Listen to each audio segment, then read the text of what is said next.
ऐसे रेस्टोरेंट से ऑर्डर किया जो आपके घर के बहुत दूर है, तो आपको बहुत ज़्यादा क्या होगा, डिलीवरी चार्जेस ज़्यादा लग जाएंगे। आपकी पर्सनलाइज प्राइसिंग होती है, प्रोडक्ट में भी सेम होगा, but because of your area, आपकी परचेज लोकेशन के कारण आपको क्या हो सकता है, प्राइसिंग डिफर हो कर सकती है। ठीक है, ये चीज़ आपकी पर्सनलाइज प्राइसिंग का एक पार्ट हो गया। Next is your price transparency. ये एक बात बताया गया कि आजकल जो प्राइस एंड ट्रांसपेरेंसी इंटरनेट के कारण बहुत ज़्यादा बढ़ चुकी है, क्योंकि इंटरनेट आपको अलाउ करता है कस्टमर्स को कि वो इजीली कंपेयर कर सके। अब आप देखो, आप इंटरनेट कैसे अलाउ करता है, सपोज आपके पास मिंत्रा है, या आपका एक डिजिटल प्लेटफॉर्म है, आपके पास अमेजोन एक डिजिटल प्लेटफॉर्म है, फ्लिपकार्ट एक डिजिटल प्लेटफॉर्म है। ठीक है, सपोज कोई सेल आई, फोन्स को लेकर के सेल्स आई है, तो आप पहले क्या करोगे, पहले तीनों प्लेटफॉर्म में जाओगे, क्या क्या प्राइजेस रखे हैं, आपको ट्रांसपेरेंट है, सब कुछ दिखेगा, आप कंपेयर करोगे, जो बेस्ट डील मिलेगा वहाँ से खरीदोगे। ठीक है, तो इसलिए कंपैरिजन ट्रांसपेरेंसी बहुत ईजी रहती है इंटरनेट एज में। Next is your price anchoring and decoy price. Anchoring price strategy क्या होती है, यहाँ पे हम लोग हाई प्राइस्ड ऑफर करते हैं लोगों को, ताकि जो मिड प्राइस प्रोडक्ट है वो आपको रिजनेबल रखे।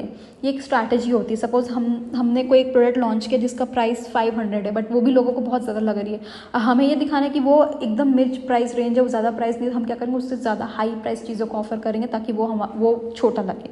ठीक है, जैसे कि एप्पल शो करता है अपने जो पुराने मॉडल्स हैं, वो क्या करता है, जब नए मॉडल लेकर गया तो वो एकदम ज़्यादा हाई प्राइसेस रख देता है, जो पुराने हैं ना फिर वो कम में लगने लगते हैं हम सबको।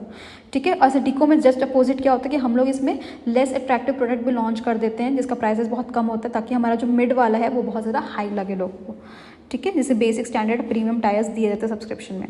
ये 5 और 6 रिपीट हो गया। नेक्स्ट इज लास्ट इज जो बिहेवियर प्राइसिंग होती है, ये साइकोलॉजिकल प्राइसिंग का मेथड है, जहाँ पे जनरली अपन 99, 149, 159 इस टाइप की प्राइसिंग रखते हैं। ये बहुत बिहेवियरल इम्पैक्ट करता है। अगर आप नोटिस करोगे, किसी प्रोडक्ट का प्राइस अगर 500 दिया तो आपको वो चीज़ ज़्यादा लगेगी, बट कहीं पर 499 लिखेगा ना तो आपको काइंड ऑफ वो कम लगेगी।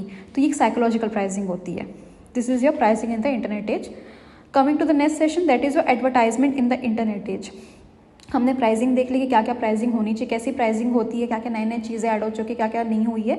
अब एडवर्टीजमेंट के क्या क्या तरीके, कैसे एडवर्टीजमेंट किया जाता है इंटरनेट एज में, वो तो first and foremost is your targeting advertisement. मैंने बहुत जगह ये चीज़ पढ़ाया, आपने पढ़ा होगा। टारगेटिंग एडवर्टीजमेंट अभी एटमोस्ट प्रायोरिटी में आ चुकी है, कि आप इसमें बेसिकली उन्हीं लोगों को टारगेट करते हो जो आपके पोटेंशियल कस्टमर्स बन सकते हैं या आपके एक्चुअल कस्टमर्स, और उन्हीं को ही आप करते हो एडवर्टीजमेंट, ताकि आपको ज़्यादा से ज़्यादा क्या मिले, कस्टमर मिल सके और प्रॉफिट मिल सके। ट्रेडिशनल मार्केटिंग में हम क्या करते थे, हम एक जैसा एडवर्टीजमेंट बनाते थे और सबको, जो हमारे कस्टमर हैं नहीं है, सबको दिखा रहे हैं, इससे हमारा कॉस्ट बहुत ज़्यादा बढ़ जाता था।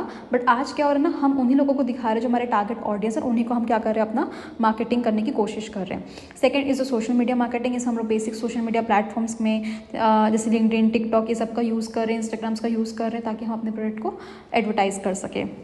Content and native advertisement. Content and marketing किसने फोकस करता है, ऐसे क्रिएटिंग वैल्यू थ्रू व्लॉग्स में, वीडियोस, अदर मीडिया, ये सेम चीज़ है।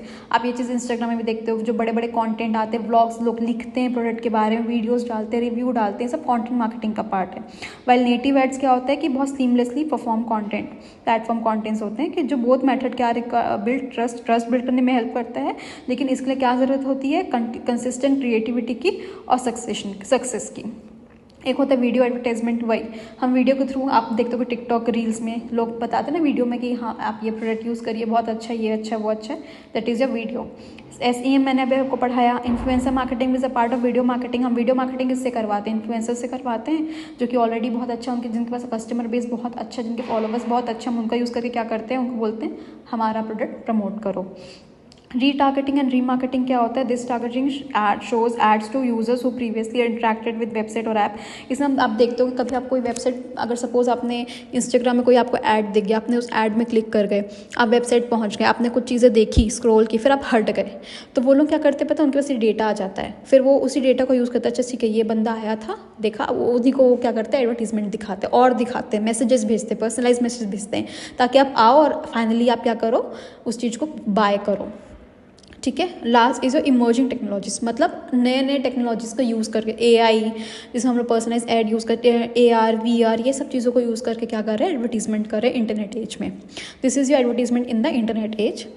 Coming to the next topic, that is your customer service in the internet age. अब अगर हम इंटरनेट आ चुका है, इतना पावरफुल टूल आ चुका है, इतनी एडवांस टेक्नोलॉजी आ चुकी है, तो उस केस में जो कस्टमर सर्विस देते हैं, कस्टमर को जो सर्विस देते हैं आफ्टर, बिफोर, मिड वे में, वो कैसी होनी चाहिए। फर्स्ट थिंग तो ओमनी चैनल सपोर्ट होना चाहिए। ओमनी चैनल मतलब क्या होता है किसी एक प्लेटफॉर्म का यूज़ करके नहीं करना चाहिए उनको सपोर्ट, मल्टीपल। अगर जैसे हम ईमेल, सपोज हमारा जो बिजनेस है सिर्फ ईमेल नहीं, ईमेल करके हम उनको सपोर्ट कर रहे हैं, उनका डाउट पूछ रहे हैं, उनसे फीडबैक ले रहे हैं, उनसे कंटिन्यूसली कनेक्टेड है, नहीं, हम ईमेल भी करें, हम SMS भी करें, बहुत सारे अलग अलग लाइव चैट्स भी जाए, मैसेजिंग ऐप्स भी करें। तो इंटरनेट एज में क्या होता है, कस्टमर एक्सपेक्ट करते कंटिन्यूस सपोर्ट को मल्टीपल प्लेटफॉर्म को यूज़ करके, क्योंकि ज़रूरी नहीं कि हर कोई एक ही प्लेटफॉर्म को यूज़ करे, ज़रूरी हो सकता है कोई कुछ प्लेटफॉर्म यूज़ कर रहा है, कोई कुछ प्लेटफॉर्म यूज़ करे, जैसे omni channel, multiple channel, omni मतलब मल्टीपल चैनल को यूज़ करके हम लोगों को क्या करें, कनेक्टेड रहे उनसे। दूसरा, हम चैटबॉट्स को या AI पावर्ड असिस्टेंट को इंट्रोड्यूस करें जो कि 24/7 हमारे लिए एक्टिव हो। अब इंसान 24/7 तो एक्टिव नहीं हो सकता, बट AI चैटबॉट्स क्या होते हैं, वो 24/7 एक्टिव रहते हैं। कोई इंसान उनके पीछे हो ना हो, बट वो आपको रिप्लाई ज़रूर करेंगे। आप कई बार देखते होगे, आप किसी को मैसेज भी करते होगे तो आपको सामने से रिप्लाई आता है, एज अ मशीन करता है, वो ह्यूमन नहीं करता, वो मशीन करता है। तो उसका इंट्रोड्यूस करें। सोशल मीडिया में एंगेजमेंट रहे आपका कंटिन्यूसली, ठीक है, जहाँ पर सोशल मीडिया हैज़ बिकम बहुत ज़्यादा की कस्टमर सर्विस चैनल बन चुका है, जहाँ पे बिजनेस एड्रेस करता है पब्लिक कंप्लेंट को, आंसर करता है उनके क्वेश्चन को, अपने ऑडियंस से एंगेज करता है, ठीक है। पर्सनलाइजेशन पे जाए, कस्टमर एक्सपेक्ट करते हैं कि पर्सनलाइज सर्विसेज हमें मिले हमारे परचेज हिस्ट्री के बेसिस में, हमारे प्रेफरेंसेस के बेसिस में, क्योंकि हर किसी के हर चीज़ अलग अलग होती है, ठीक है। Leveraging data analytics, companies can tailor recommendation and response enhancing the customer experience. उसी चीज़ को यूज़ करके वो क्या कर सकते हैं, कस्टमर एक्सपीरियंस को बहुत ज़्यादा बढ़ा सकते हैं। सेल्फ सर्विस ऑप्शन भी हमें कस्टमर्स को देना चाहिए। बहुत सारे कस्टमर्स जो प्रीफर करते हैं अपने इशूज़ को खुद ही सॉल्व करें। जैसे हम सेल्फ सर्विस ऑफर क्या दे सकते हैं, हम FAQs, knowledge base, video tutorials उनको दे सकते हैं, ताकि वो खुद अपनी प्रॉब्लम को सॉल्व कर सके, हमारे से डायरेक्ट इंटरेक्शन उनका ना हो। Real time communication, live chats हम जो लाइव आते हैं, ठीक है, वो सब करें। मैसेजिंग ऐप्स हो गया, वो क्या हेल्प करता है, इमीडिएट इंटरेक्शन हेल्प करता है, जिससे जो रिजोल्यूशन टाइम है वो बहुत कम हो जाता है और इससे कस्टमर सेटिस्फेक्शन बहुत ज़्यादा बढ़ जाता है। रियल टाइम कम्युनिकेशन मतलब तुरंत इमीडिएट, बहुत शॉर्ट टाइम में चीज़ों को इंटरेक्ट करके सॉल्व करना।